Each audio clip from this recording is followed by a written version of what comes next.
Facebook live पर श्रीमद् भागवत महापुराण की कथा का श्रवण सुनने वाले समस्त कृष्ण प्रेमियों को हमारी ओर से जय श्री कृष्ण, राधे राधे।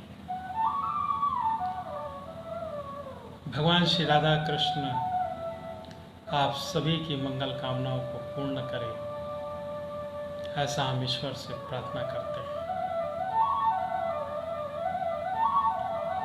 4 बजने पर मंगलाचारण, गुरुचारण और उसके बाद एक प्यारा सा भजन कीर्तन, उसके बाद पुनः भगवान कृष्ण की प्रेम लीलाओं का रसपान करने के लिए श्रीमद् भागवत महापुराण की कथा का श्रवण करेंगे। श्री राधे श्री राधे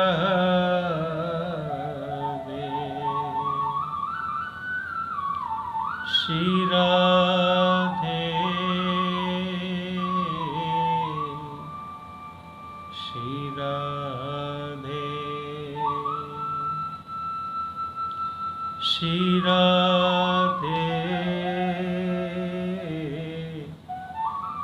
श्री राधे श्री राधे श्री राधे। गोविंद शरणं गोपाल शरणं गोविंद शरणं गोपाल शरणं राम शरणं सीताराम शरणं हरिनाम शरणं सीताराम शरणं हरि राम शरणं सीताराम शरणं। गोविंद शरणं गोपाल शरणं गोविंद शरणं गोपाल शरणं। 4 बजने पर मंगलाचारण, गुरुचारण और उसके बाद भगवान श्री कृष्ण का एक प्रेम भजन कीर्तन। हमारा YouTube चैनल पर भी श्रीमद् भागवत महापुराण की कथा को आप श्रवण कर सकते हैं।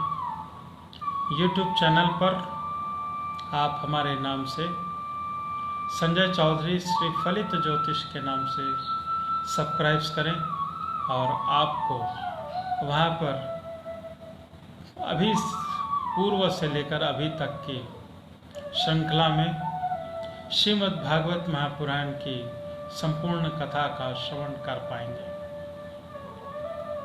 4 बजने पर मंगलाचारण, गुरुचारण प्रारंभ होगा। मेरे साथ में सभी कृष्ण प्रेमियों का हार्दिक अभिनंदन और स्वागत है। आप सभी को भगवान राधा कृष्ण की आशीष हो, मंगलमय हो, इसी शुभकामनाओं के साथ पर आज का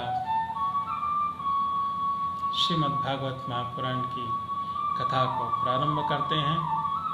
4 बज रहे हैं। आइए मंगलाचारण, गुरुचारण को प्रारंभ करते हैं। बोलो श्री गणेश भगवान की जय। बोलो श्री लंबोदर महाराज की जय। बोलो श्री राधा कृष्ण भगवान की जय। बोलो श्री हनुमंत लाल की जय। बोलो श्री पितृ देवता की जय। बोलो श्री राधा कृष्ण भगवान की जय। जय जय श्री राधे राधे। त्वमेव मातास्य पितास्य त्वमेव बन्धु सखास्त्वमेव त्वमेव विद्या द्रविणं त्वमेव सर्वं मम देवदेवा। गुरु ब्रह्मा गुरु विष्णु गुरुदेवो महेश्वराय। गुरु साक्षात् परब्रह्म तस्मै श्री गुरुवे नमः। मंगलम भगवान विष्णु मंगलम गरुड़ध्वज मंगलम पुंडरीकाक्षाय मंगलाय तनोहरि।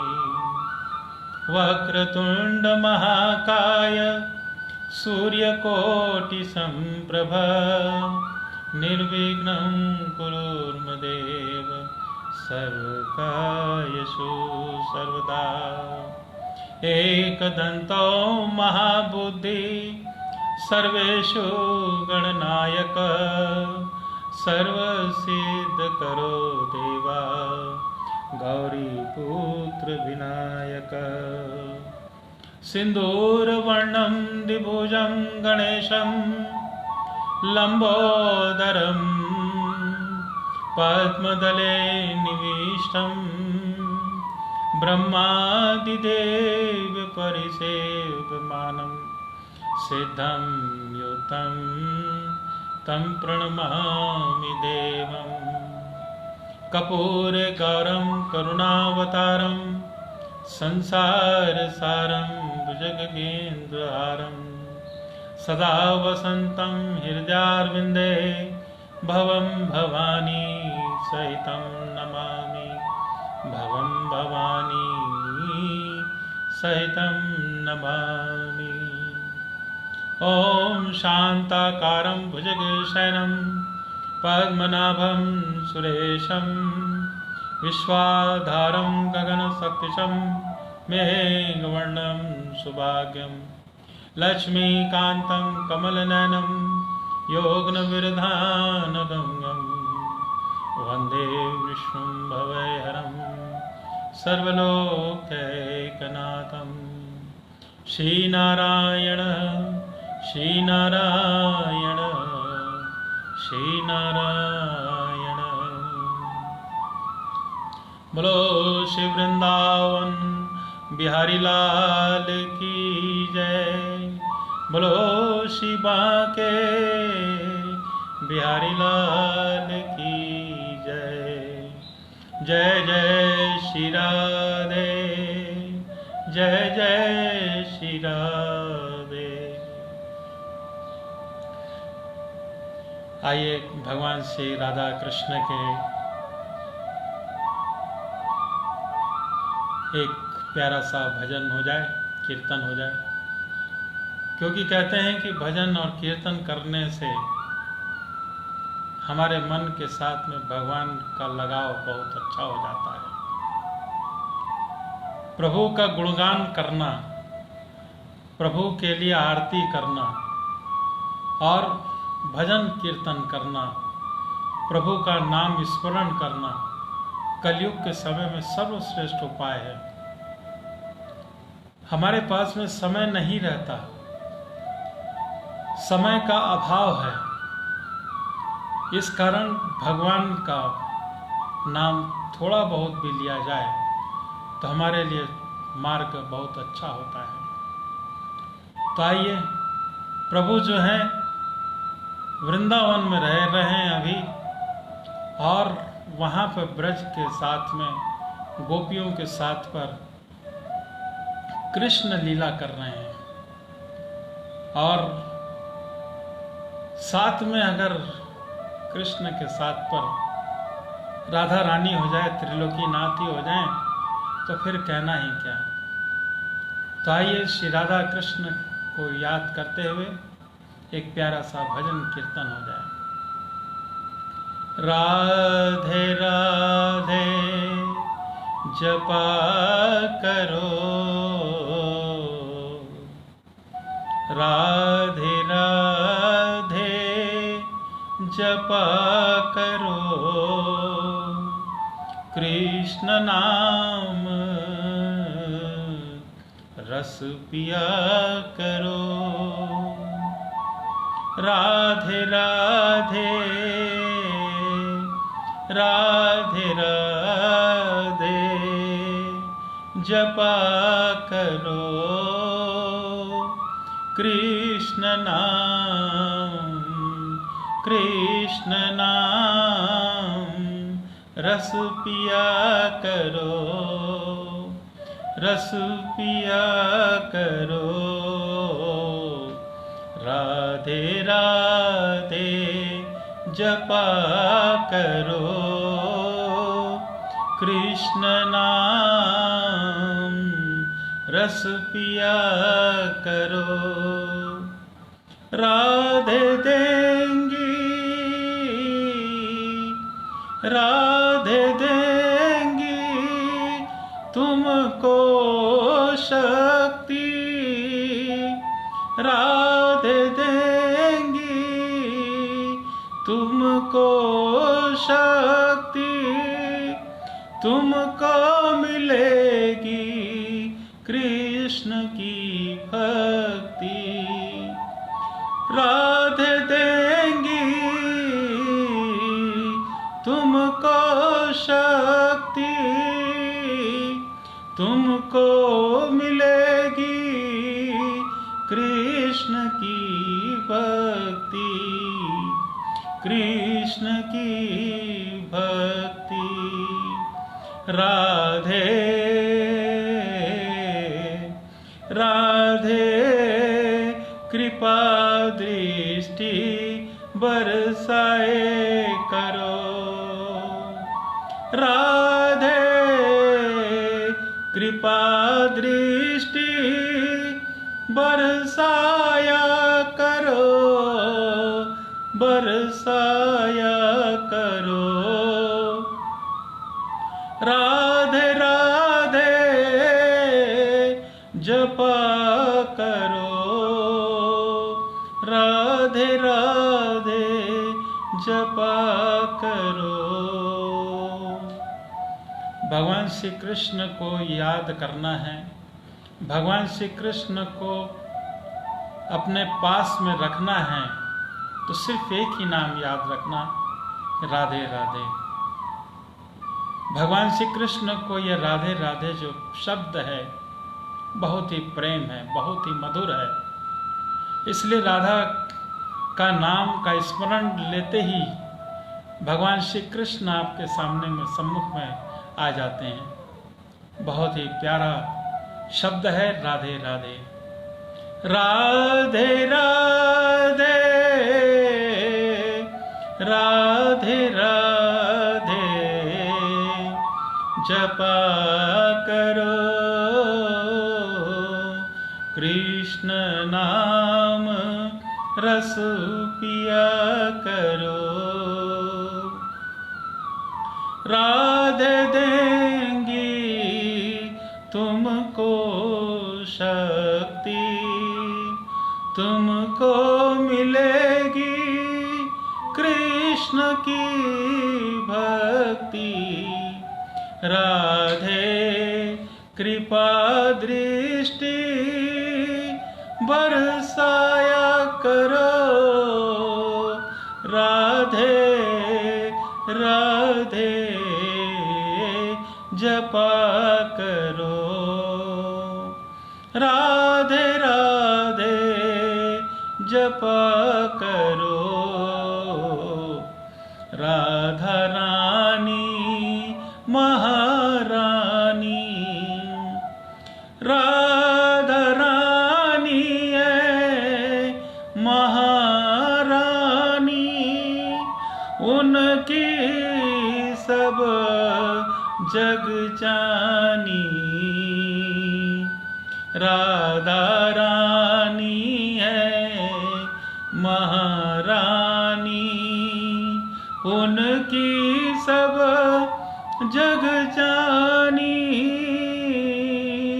राधे चरणों की प्रीत किया करो, राधे चरणों की प्रीत किया करो। राधे राधे जपा करो, राधे राधे जपा करो, राधे राधे जपा करो। कृष्ण नाम रस पिया करो, राधे राधे जपा करो। कृष्ण नाम रस पिया करो।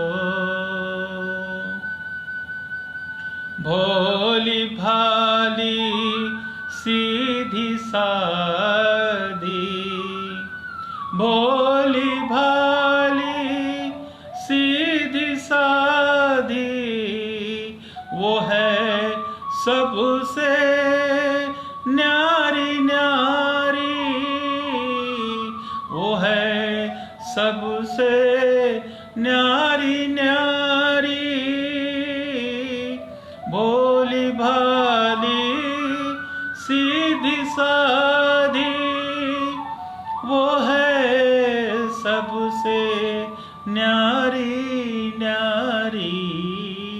राधे चरणों में शीश झुकाया करो, राधे चरणों में शीश झुकाया करो। राधे राधे जपा करो, राधे राधे जपा करो। कृष्ण नाम रस पिया करो, कृष्ण नाम रस पिया करो। राधे राधे जपा करो, कृष्ण नाम रस पिया करो। राधे झूमे शरण तिहारी, राधे झूमे शरण तिहारी। तुम्हारी कृपा से मिले बिहारी, तुम्हारी कृपा से मिले बिहारी। राधे शरण में जाया करो, राधे शरण में जाया करो। राधे राधे जपा करो, राधे राधे जपा करो। कृष्ण नाम रस पिया करो, राधे राधे जपा करो। ब्रजमंडल में गूंज है श्री राधे, ब्रजमंडल में गूंज है श्री राधे कृष्ण की है वो प्राण राधे, कृष्ण की है वो प्राण राधे। ऐसे युगल छवि को निहारा करो, ऐसे युगल छवि को निहारा करो। राधे राधे जपा करो, राधे राधे जपा करो। कृष्ण नाम रस पिया करो, कृष्ण नाम रस पिया करो। राधे राधे जपा करो, कृष्ण नाम रस पिया करो। राधे देंगी तुमको शक्ति, तुमको मिलेगी कृष्ण की भक्ति। राधे कृपा दृष्टि बरसाया करो, राधे राधे जपा करो, राधे राधे जपा करो। राधे राधे राधे राधे जपा करो। बोलो श्री वृंदावन बिहारी लाल की जय, बोलो श्री बांके बिहारी लाल की जय।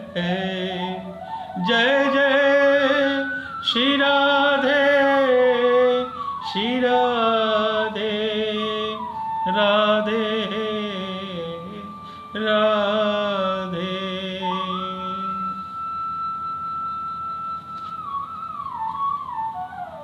इस प्यारा सा भजन कीर्तन के बाद पर श्रीमद् भागवत महापुराण की कथा को प्रारंभ करते हैं। मेरे साथ फेसबुक लाइव पर समस्त कृष्ण प्रेमियों का हार्दिक अभिनंदन। भगवान श्री राधा कृष्ण आप सभी की मंगल कामनाओं को पूर्ण करें, ऐसा हम ईश्वर से प्रार्थना करते हैं। आप सभी लोगों से एक निवेदन है कि इस कार्यक्रम को शेयर करें ताकि अधिक से अधिक लोगों के पास में संपूर्ण भागवत का प्रचार हो, लोगों को पढ़ने का सुनने का अवसर प्राप्त हो, ऐसा आप एक माध्यम बने।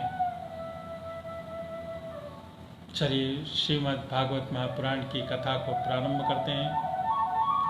जय जय श्री राधे, श्री राधे।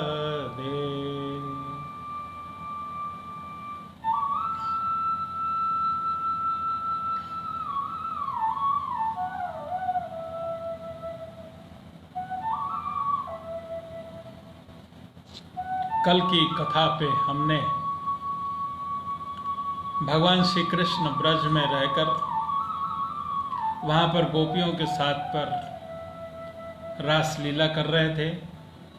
उसके बाद पर भगवान कृष्ण को पाने के लिए, उनको ले जाने के लिए कंस के द्वारा भेजा हुआ अक्रूर जी को वहाँ पर मुलाकात होती है और अक्रूर जी उन्हें मथुरा की ओर ले जाने का कोशिश करते हैं और वहाँ पर जाकर मथुरा जी ले जाते हैं।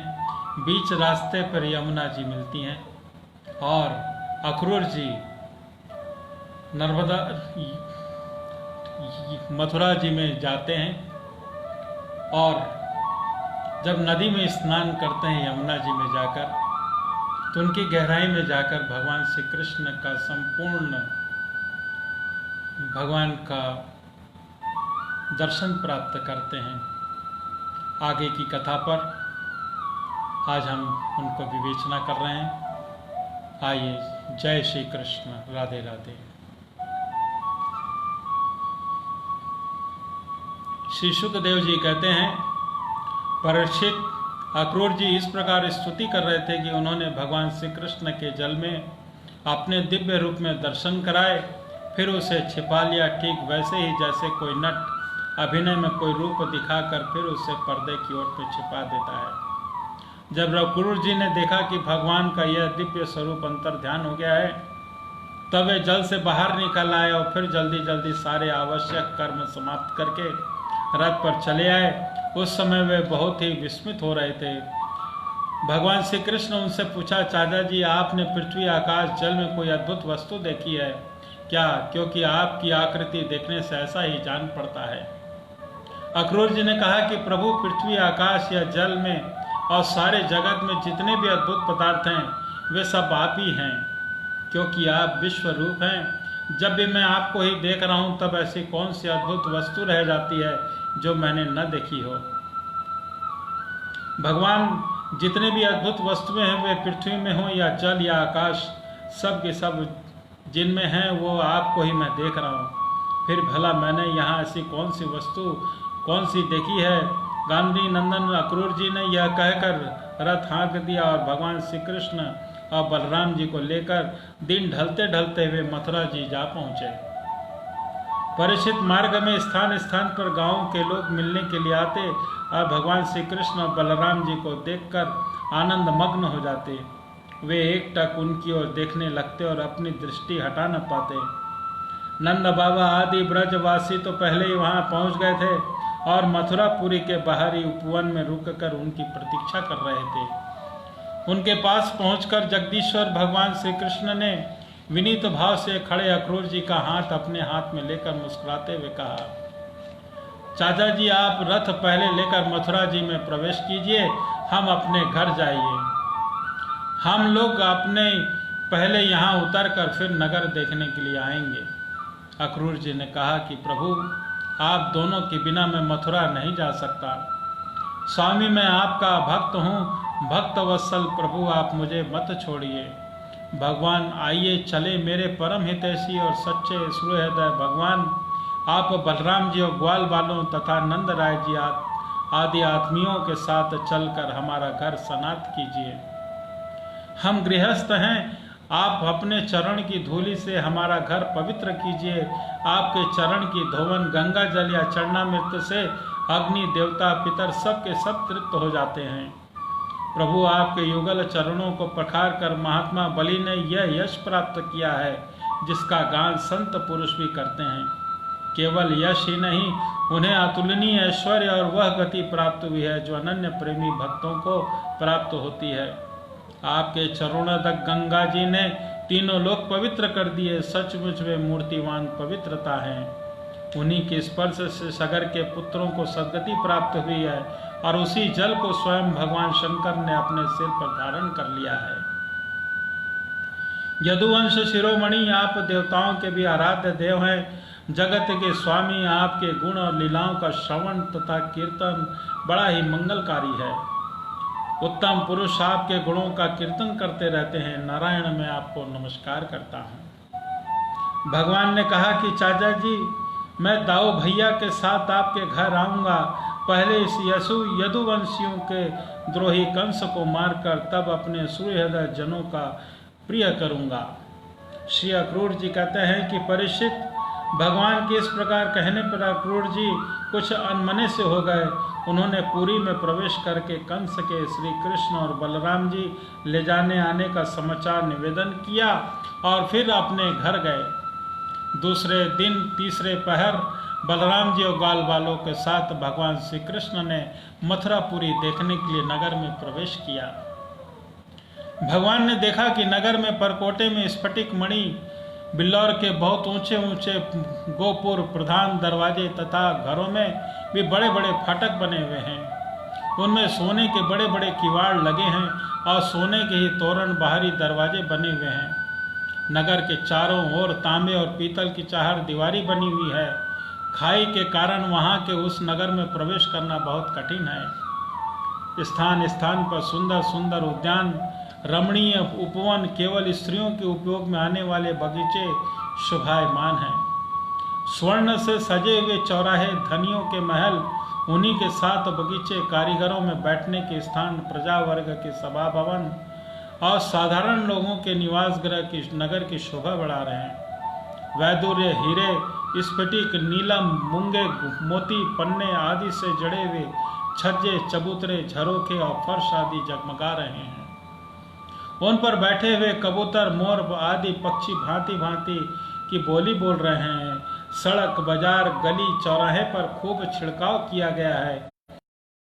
पर फूलों के गजरे, जवारे, खील, चावल बिखरे हुए हैं और घरों के दरवाजे पर दही और चंदन आदि से चर्चित जल से भरे हुए कलश रखे हुए हैं। और वे फूल, दीपक, नई नई कोपलें, फल सहित केले, सुपारी के वृक्ष, छोटी छोटी झंडियां और रेशमी वस्त्रों से भली भांति सजाए हुए हैं। परीक्षित, वसुदेव नंदन भगवान श्री कृष्ण और बलराम जी ने ग्वाल बालों के साथ राजपथ में मथुरा नगरी में प्रवेश किया। उस समय नगर की झाड़ियां बड़ी उत्सुकता से उन्हें देखने के लिए झटपट अटारियों पर चढ़ गईं। किसी किसी ने जल्दी के कारण अपने वस्त्र गहने उल्टे पहन लिए, किसी ने भूख से कुंडल, कंगन आदि जोड़ों के पहने जाने वाले आभूषणों में से किसी एक को पहना चल पड़ी। कोई एक कान में पत्र नामक आभूषण धारण कर पाई थी तो किसी एक ने ही पाप में पायजब पहन रखा था। कोई एक आंख में अंजन आंज आई थी और दूसरे बिना आंजे ही चल पड़ी। कई रमणियां तो भोजन कर रही थी, वे हाथ का चौकोर फेंक कर चल पड़ी। सबका मन उत्साह और आनंद से भर रहा था। कोई कोई उबटन लगवा रही थी तो वे बिना स्नान किए ही दौड़ पड़ी। जो सो रही थी वो कोलाहल सुनकर उठ खड़ी हुई और उसी अवस्था में दौड़ पड़ी। जो माताएं बच्चों को दूध पिला रही थी वे उन्हें गोद से हटाकर भगवान श्री कृष्ण को देखने के लिए चल पड़ी। कमल नयन भगवान श्री कृष्ण मतवाले गजराज के समान बड़ी मस्ती से चल रहे थे। उन्होंने लक्ष्मी जी को आनंदित करने वाले श्याम सुंदर विग्रह से नगर नारियों के नेत्रों को बड़ा आनंदित किया और अपने विलास पूर्ण प्रलभ हंसी और प्रेम भरी चितवन नयन से उनके मन को चुरा लिया। बोलो हो शिवा के बिहारी लाल की जय। मथुरा की स्त्रियां बहुत दिनों से भगवान श्री कृष्ण की अद्भुत लीलाएं सुनती आ रही थीं। उनके चित्त चिरकाल से श्री कृष्ण के लिए चंचल व्याकुल हो रहे थे। आज उन्होंने देखा कि भगवान श्री कृष्ण ने भी अपने प्रेम भरी चितवन मंद मुस्कान की सुधा से खींचकर उनका सम्मान किया है। परीक्षित, उन स्त्रियों ने नेत्रों के द्वारा भगवान को अपने हृदय में ले जाकर उनके आनंदमय स्वरूप का आलिंगन किया। उनका शरीर पुलकित हो गया। बहुत दिनों की विरह व्याधि शांत हो गई। मथुरा की नारियां अपने अपने महलों की अटारियों पर चढ़कर बलराम और श्री कृष्ण पर पुष्पों की वर्षा करने लगी। उस समय उन स्त्रियों के मुख कमल प्रेम के आवेग से खिल रहे थे। ब्राह्मण, क्षत्रिय, वैश्यों के स्थान स्थान पर दही, अक्षत, जल से भरे पात्र, फूलों के हार, चंदन, भेंट की सामग्री और आनंद मग्न होकर भगवान श्री कृष्ण बलराम जी की पूजा करी। भगवान को देखकर सभी पूर्ववासी आपस में कहने लगे, धन्य है, धन्य है। गोपियों ने ऐसी कौन सी महान तपस्या की है जिसके कारण वे मनुष्य मात्र को परमानंद देने वाले इन दोनों मनोहर किशोरों को देखती रहती हैं। इसी समय भगवान श्री कृष्ण ने देखा कि एक धोबी जो कपड़े रंगने का काम करता था उनकी ओर आ रहा है। भगवान श्री कृष्ण ने उनसे धुले हुए उत्तम उत्तम कपड़े मांगे। भगवान ने कहा कि भाई, तुम हमें ऐसे वस्त्र जो हमारे शरीर में पूरे पूरे आ जाएं।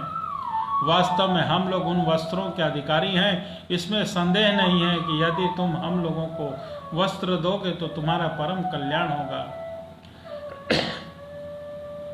परीक्षित, भगवान सर्वत्र परिपूर्ण हैं, सब उन्हीं का है, फिर भी उन्होंने इस प्रकार मांगने की लीला करी। परंतु वह मूर्ख राजा कंस का सेवक होने के कारण मतवाला हो रहा था। भगवान की वस्तु भगवान को देना तो दूर रहा, उसने क्रोध में भरकर आक्षेप करते हुए कहा, तुम लोग रहते हो सदा पहाड़ और जंगलों में, क्या यहाँ ऐसे वस्त्र पहनते हो? तुम लोग बड़े उद्दंड हो गए हो, तभी तो ऐसी बढ़ चढ़ के बातें कर रहे हो। अब तुम्हें राजा का धन लूटने की इच्छा हुई है? अरे मूर्खो, जाओ, भाग जाओ। यदि कुछ दिन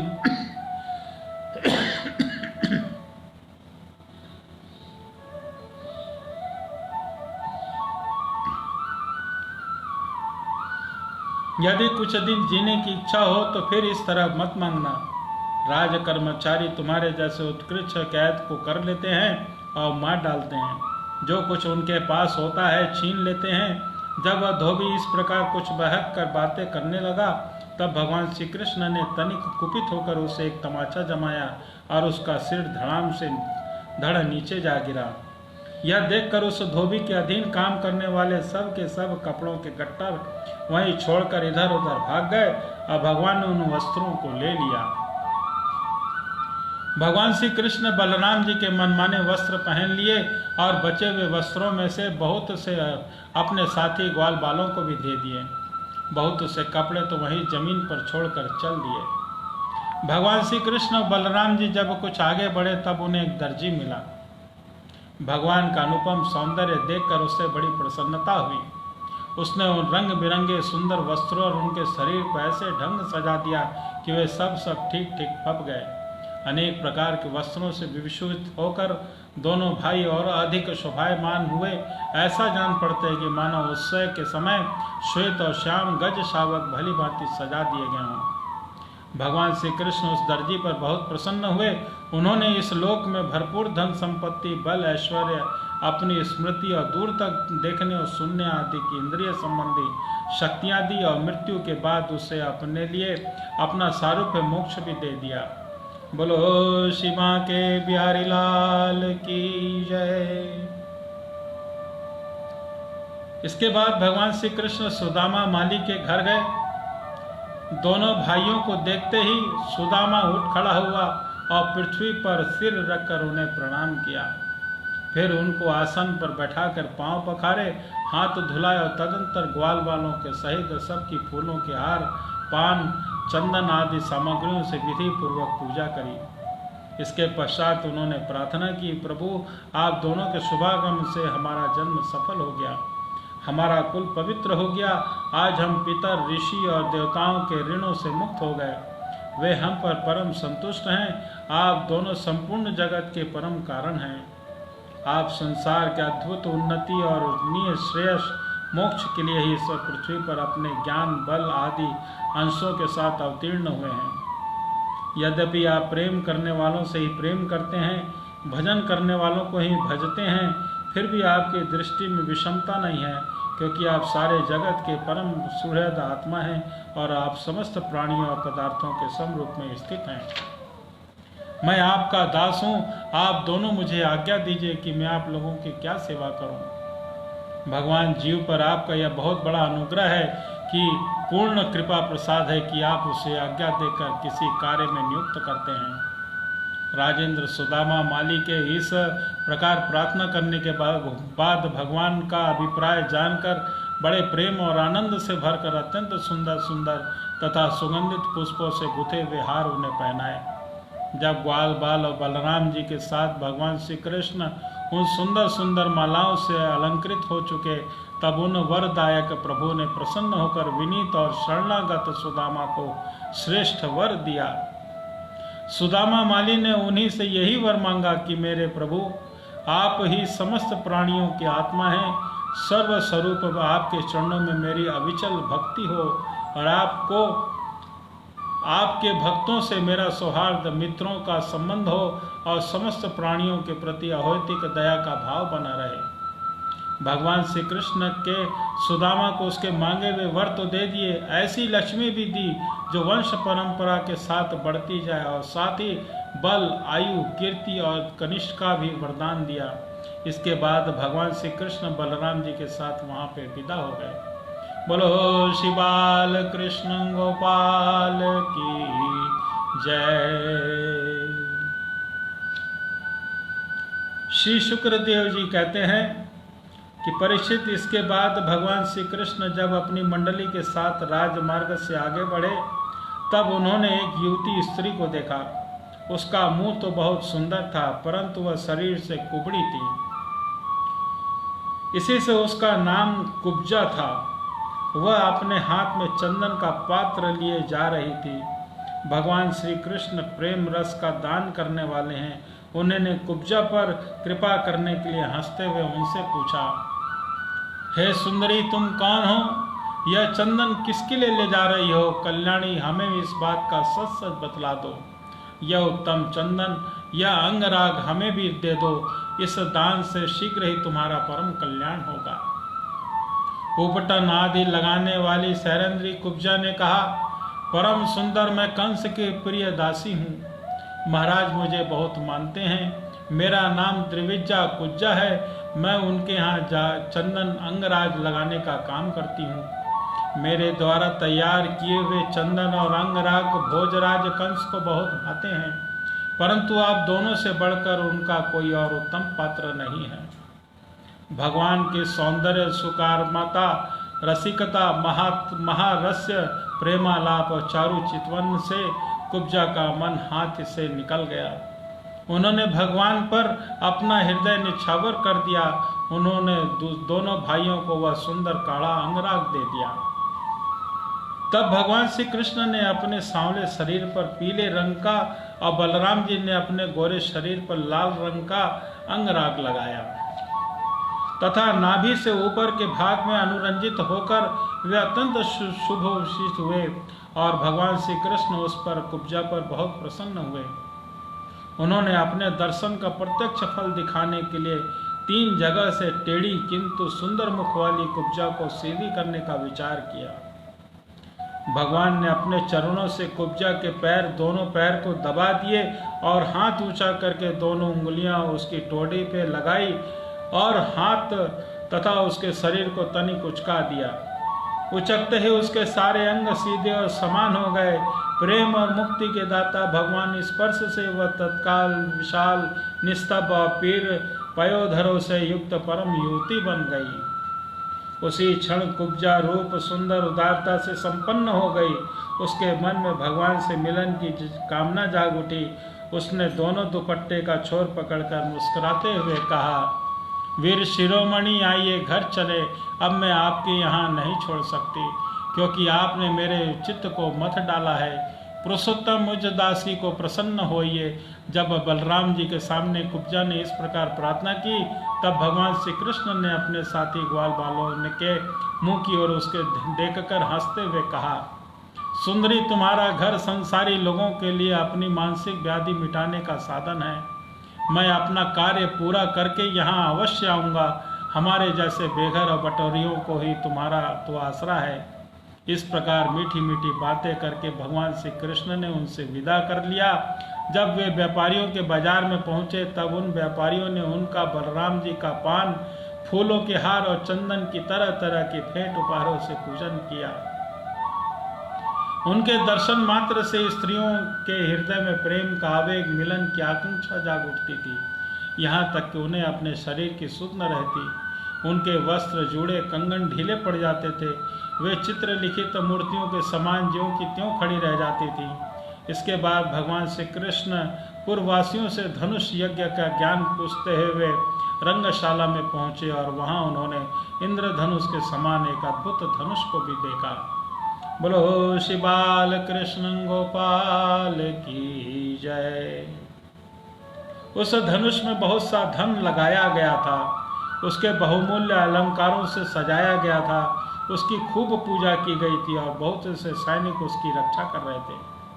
भगवान श्री कृष्ण ने रक्षकों को रोकने पर भी उस धनुष को बलात् उठा लिया और उन्होंने सबके देखते देखते उस धनुष को बाएं हाथों से उठाया और उस पर डोरी चढ़ाई और एक क्षण में खींचकर बीचों बीच से उस प्रकार उसके 2 टुकड़े कर डाले जैसे बहुत बलवान मतवाला हाथी खेल में ईख को तोड़ डालता है। जब धनुष टूटा तब उसके शब्द से आकाश, पृथ्वी और दिशाएं भर गई। उसे सुनकर कंस भी भयभीत हो गया अब धनुष के रक्षक आतताई असुर अपने सहायकों के साथ बहुत ही बिगड़ गए। वे भगवान श्री कृष्ण को घेर कर खड़े हो गए और उन्हें पकड़ लेने की इच्छा से चिल्लाने लगे, पकड़ लो, बांध लो, जाने न पावे। उनका दुष्ट अभिप्राय जानकर बलराम जी और श्री कृष्ण तनिक क्रोधित हो गए और उस धनुष के टुकड़े को उठाकर उन्हीं से उनका काम तमाम कर दिया। उन्हीं धनुष खंडों से उन्होंने एक असुर की सहायता के लिए कंस को भेजी हुई सेना का भी संहार कर डाला। इसके बाद वे यज्ञशाला के प्रधान द्वार से होकर बाहर निकल आए और बड़े आनंद से मथुरापुरी की शोभा देखते हुए विचरने लगे। जब नगर वासियों ने दोनों भाइयों के इस अद्भुत पराक्रम की बात सुनी और उनके तेज साहस और अनुपम रूप को देखा, तब उन्होंने निश्चय किया कि हो न हो ये दोनों भाई श्रेष्ठ देवता हैं। इस प्रकार भगवान श्री कृष्ण बलराम जी पूरी स्वतंत्रता से मथुरापुरी में विचरण करने लगे। जब सूर्यास्त हो गया तब दोनों भाई ग्वाल बालों से घिरे हुए नगर के बाहर अपने डेरे पर जहां छकड़े थे लौट आए। तीनों लोकों के बड़े बड़े देवता चाहते थे कि लक्ष्मी हमें मिले, परंतु उनका सब का परित्याग कर दिया। न चाहने वाले भगवान का वर्ण किया, उन्हीं को सदा के लिए अपना निवास स्थान बना लिया। मथुरा वासी उन्हीं पुरुष भूषण भगवान श्री कृष्ण के अंग अंग का सौंदर्य देख रहे हैं। उनका कितना सौभाग्य है। ब्रज में भगवान की यात्रा के समय गोपियों के विरहातुर होकर मथुरा वासियों के संबंध में जो जो बातें कही थी वे सब यहाँ अक्षय सत्य हुई है। सच में परमानंद में मग्न हो गए। फिर हाथ पैर धोकर भगवान श्री कृष्ण बलराम जी ने दूध में बने हुए खीर आदि पदार्थों का भोजन किया और कंस आगे क्या करना चाहता है इस बात का पता लगाकर उस रात को वहीं आराम से सो गए। जब कंस ने सुना कि श्री कृष्ण बलराम ने धनुष तोड़ डाला है, रक्षकों को और उनकी सहायता के लिए भेजी हुई सेना का संहार कर डाला और यह सब उनके लिए केवल एक खिलवाड़ ही था, इसके लिए उन्हें कोई श्रम या कठिनाई नहीं उठानी पड़ी, तब वह बहुत डर गया और उस दुर्बुद्धि से बहुत देर तक नींद न आई। उसे जागृत अवस्था में तथा स्वप्न से भी बहुत ऐसे अपशकुन हुए जो उसकी मृत्यु के सूचक थे। जागृत अवस्था में उसने देखा कि जल तथा शरीर दर्पण में शरीर की परछाई तो पड़ती है परंतु सिर नहीं दिखाई देता। अंगुली आदि की आड़ न होने पर भी चंद्रमा, तारे, दीपक आदि की ज्योतियां उसे दो दो दिखाई पड़ती हैं। छाया में छेद दिखाई पड़ता है। कानों में उंगली डालकर सुनने पर भी प्राणों की घू घू शब्द नहीं सुनाई पड़ता। वृक्ष सुनहले प्रतीत होते हैं, बालू या कीचड़ अपने पैरों के चिन्ह नहीं दिख पड़ते। कंस ने स्वप्नावस्था में देखा कि वह प्रेतों के गले लग रहा है, गधे पर चढ़कर चलता है और विष खा रहा है। उसका सारा शरीर तेल से तर है, गले में जपा कुमकुम की माला और है, नग्न होकर कहीं जा रहा है। स्वप्न और जागृत अवस्था में उसके इसी प्रकार के और भी बहुत अपशकुन देखे। उसके कारण उसे बड़ी चिंता हो गई। वह मृत्यु के डर गया और उसे नींद न आई। परिस्थिति जब रात बीत गई, जब सूर्य नारायण पूर्व समुद्र से ऊपर उठे, तब राजा कंस ने मल्ल कीड़ा दंगल का महोत्सव प्रारंभ कराया। राज कर्मचारियों ने रंगभूमि को भली भांति सजाया। तुरही, भेरी आदि बाजे बजने लगे। लोगों के बैठने मंच आदि फूलों के गजरों, झड़ियों, वस्त्र और बंधनवारों से सजा दिए गए। उन पर ब्राह्मण, क्षत्रिय आदि नागरिक, ग्रामवासी तथा यथा स्थान बैठ गए। राजा लोग भी अपने अपने निश्चित स्थान पर जा डटे। राजा कंस अपने मंत्रियों के साथ मंडलेश्वर के बीच में सबसे श्रेष्ठ राज सिंहासन पर जा बैठा। इसी समय भी अपशगुनों के कारण उसका चित्त हड़बड़ाया हुआ था। तब पहलवानों के ताल ठोकने के साथ ही बाजे बजने लगे और गर्वीले पहलवान खूब सज धज कर अपने उस्तादों के साथ अखाड़े पर आ उतरे।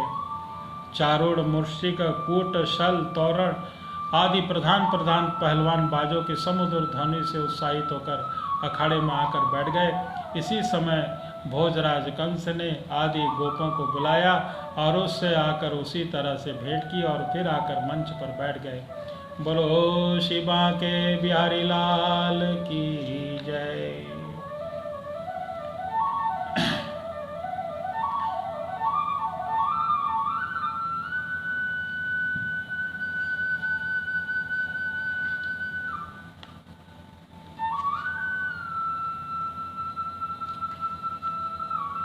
श्री सुखदेव जी कहते हैं, काम क्रोधादि शत्रुओं को पराजित करने वाले परीक्षित, अब श्री कृष्ण और बलराम जी भी स्नादि नित्य कर्म से निवृत्त हो दंगल में अनुरूप नगाड़े की ध्वनि सुनकर रंगभूमि देखने के लिए चल पड़े।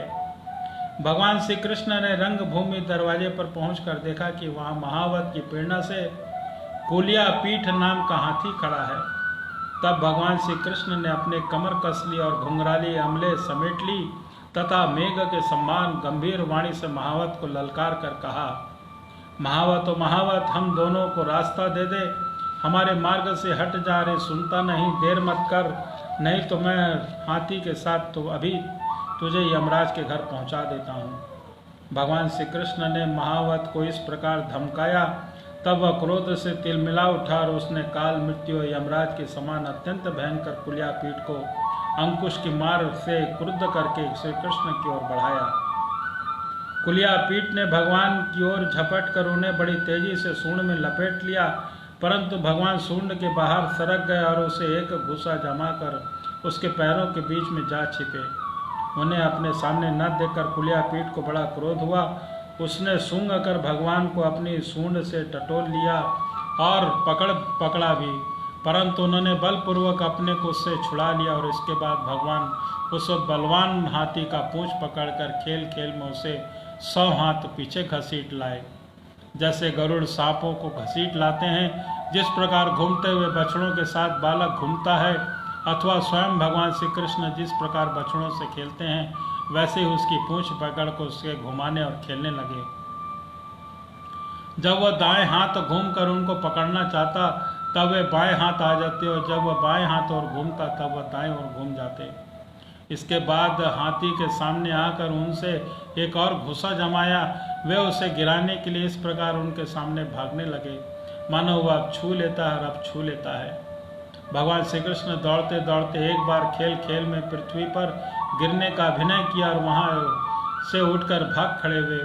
उस समय वह हाथी क्रोध से जल भूल बन रहा था। उसने समझा कि वे गिर पड़े हैं और बड़े जोर से दोनों दांत धरती पर मारे। जब कुलिया पीठ का यह आक्रमण व्यर्थ हो गया तब वह और चिढ़ गया। महावतों की प्रेरणा से क्रुद्ध होकर भगवान श्री कृष्ण पर टूट पड़ा। भगवान मधुसूदन ने जब उसे अपनी ओर झपटते देखा तब उसने पास चले गए और अपने ही एक हाथ से उसकी सूंड पकड़कर उसे धरती पर पटक दिया।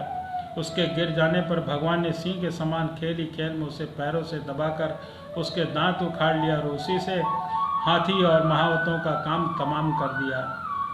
परीक्षित मरे हुए हाथी को छोड़कर भगवान श्री कृष्ण हाथ में उसके दांत लिए ही रंगभूमि में प्रवेश किया।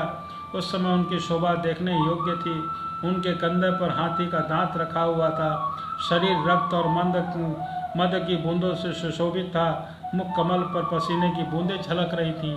परीक्षित भगवान श्री कृष्ण और बलराम दोनों के हाथों में कुलिया पीठ के बड़े बड़े दांत शस्त्र के रूप में सुशोभित हो रहे थे और कुछ ग्वाल बाल उनके साथ चल रहे थे। इस प्रकार उन्होंने रंगभूमि में प्रवेश किया।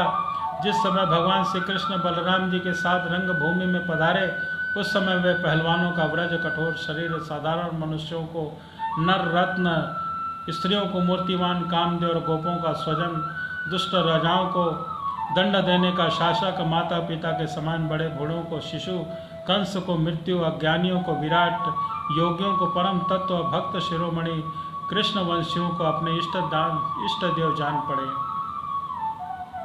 राजन, वैसे तो कंस बड़ा वीर था, फिर भी जब उसने देखा कि इन दोनों ने कुलिया पीठ को मार डाला है तब उसकी समझ में यह बात आई कि इसको जीतना तो बहुत कठिन है। उस समय वह बहुत हड़बड़ा गया। श्री कृष्ण और बलराम जी की बाहें लंबी लंबी थीं।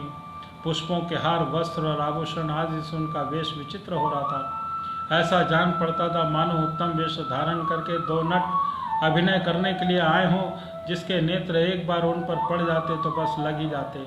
यही नहीं, वे अपने कांति से उसका मन भी चुरा लेते। इस प्रकार दोनों रंगभूमि में शोभायमान हुए।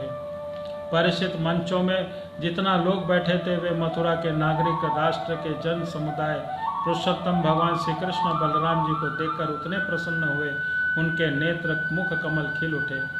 उन कुष्ठा से भर गए नेत्रों के द्वारा उनकी मुख माधुरी का पान करते तृप्त नहीं होते थे, मानो वे उन्हीं से नेत्र से पी रहे हों। जिनके चाट रहे हों, नासिका से सूंघ रहे हों, भुजाओं से पकड़कर हृदय सटा रहे हों, उनके ब्रज गुण माधुर्य और निर्यात से मानव दर्शकों को उनकी लीलाओं का स्मरण करा दिया और वे आपस में उनके संबंध में देखी सुनी और बातें कहने लगे। ये दोनों साक्षात भगवान नारायण के अंश हैं। इस पृथ्वी पर वसुदेव के घर में अवतीर्ण हुए हैं। अंगुली दिखलाकर वे सांवले सलोने कुमार देवकी के गर्भ में उत्पन्न हुए हैं। जन्मते ही वसुदेव जी ने गोकुल पहुंचा दिया था। इतनों दिनों तक वे वहां पर छिपकर हुए। उन्होंने ही पूतना, तृष्णावध, शंखचूड़, केशी और धनुकी आदि का तथा दुष्ट दैत्यों का वध और यमला अर्जुन का उद्धार किया है। उन्होंने ही गौ ग्वालों के दनावल की ज्वाला से बचाया और काली नाग का दमन और इंद्र का मान मर्दन में इन्होंने ही किया।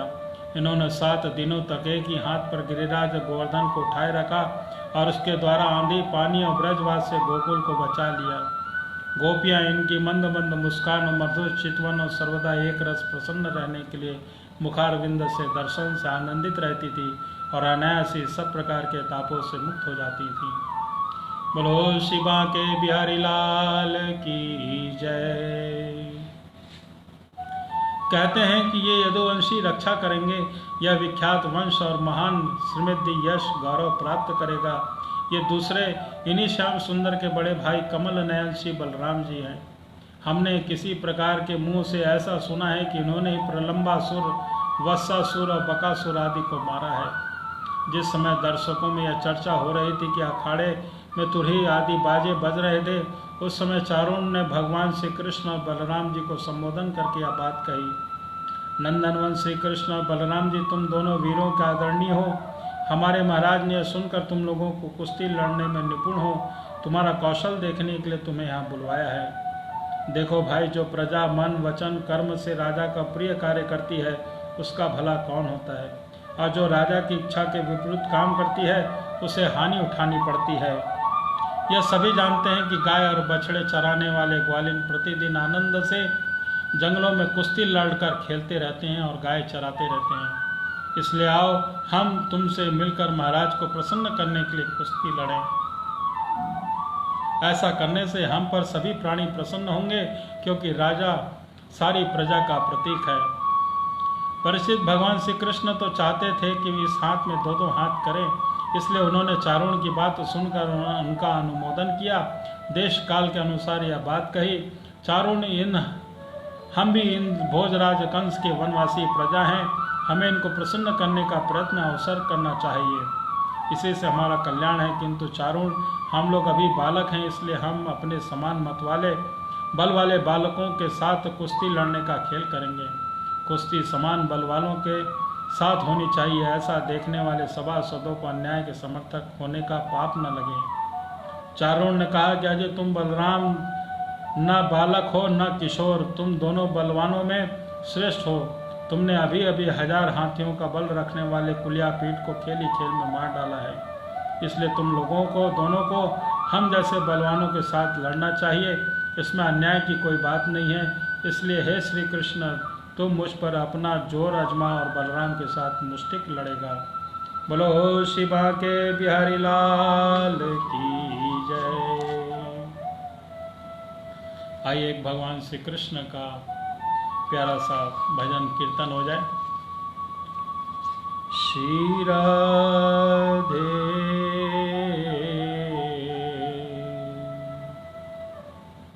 राधे गोविंद बनवारी, राधे गोविंद बनवारी, भज मन कृष्ण मुरारी, भज मन कृष्ण मुरारी, कृष्ण मुरारी, कृष्ण मुरारी, कृष्ण मुरारी, राधे गोविंद बनवारी, राधे गोविंद बनवारी, भज मन कृष्ण मुरारी।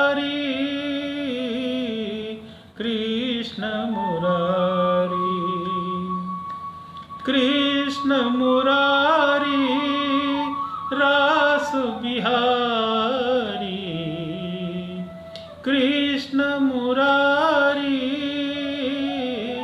रस बिहारी, भज मन कृष्ण मुरारी, भज मन कृष्ण मुरारी। राधा मनोहर कृष्ण मुरारी, राधा मनोहर कृष्ण मुरारी, भज मन कृष्ण मुरारी, कृष्ण मुरारी, कृष्ण मुरारी। मधुर मुरलीधर मुरारी, मधुर मुरलीधर मुरारी, भज मन कृष्ण मुरारी, भज मन कृष्ण मुरारी, कृष्ण मुरारी, कृष्ण मुरारी। राधे गोविंद बनवारी, भज मन कृष्ण मुरारी, कृष्ण मुरारी। राधे गोविंद बनवारी, गोविंद गोपाल प्रभु गिरधारी, गोविंद गोपाल प्रभु गिरधारी, गोविंद गोपाल प्रभु गिरधारी। राधे गोविंद बनवारी, भज मन कृष्ण मुरारी, गोविंद गोपाल हृदय बिहारी, गोविंद गोपाल हृदय बिहारी, केशव माधव बांके बिहारी, केशव माधव बांके बिहारी। राधे गोविंद बनवारी, राधे गोविंद बनवारी, भज मन कृष्ण मुरारी, भज मन कृष्ण मुरारी। जय वृंदावन बिहारी, जय मधुसूदन बिहारी, जय वृंदावन बिहारी, जय मधुसूदन बिहारी। राधे गोविंद बनवारी, भज मन कृष्ण मुरारी, भज मन कृष्ण मुरारी, भज मन कृष्ण मुरारी, भज मन कृष्ण मुरारी। बोलो श्री वृंदावन बिहारी लाल की जय, बोलो शिव के बिहारी लाल की जय। जय जय श्री राधे, श्री राधे, श्री राधे। आज की कथा को आज हम यहीं पे विराम करते हैं। कल पुनः 3:55 पर श्रीमद् भागवत महापुराण की कथा को फिर से प्रारंभ करेंगे। एक बात और विशेष रूप से अभी महामारी फैली हुई है जिसका नाम है कोविड-19। इस समय पर आप सभी लोगों को धैर्य रखना बहुत जरूरी है। अपने हाथ को साबुन या सैनिटाइजर जरूर करें। घर से बाहर निकलते समय मास्क जरूर लगाएं और दूरी बनाकर जरूर करें। गवर्नमेंट के द्वारा जो नियम जो चल रहे हैं उसका पालन करें और अनुशासन रहते हुए घर पर ही रहें, सुरक्षित रहें। आपका स्वास्थ्य सभी के लिए बहुत ज़रूरी है, इसलिए घर पर रहकर और ख़ास तौर से भगवान का स्मरण करते हुए समय को व्यतीत करें। और सभी की मंगल कामनाओं के लिए हम भगवान श्री कृष्ण से प्रार्थना करते हैं। आप सभी लोग घर पर सकुशल मंगलमय रहें, ऐसा हम ईश्वर से प्रार्थना करते हैं। भगवान श्री राधा कृष्ण सभी की मंगल कामनाओं को पूर्ण करें। इसी शुभकामनाओं के साथ में आज की कथा को हम यहीं पे विराम करते हैं। सभी को पुनः जय श्री कृष्ण, राधे राधे। श्री नारायण श्री नारायण नारायण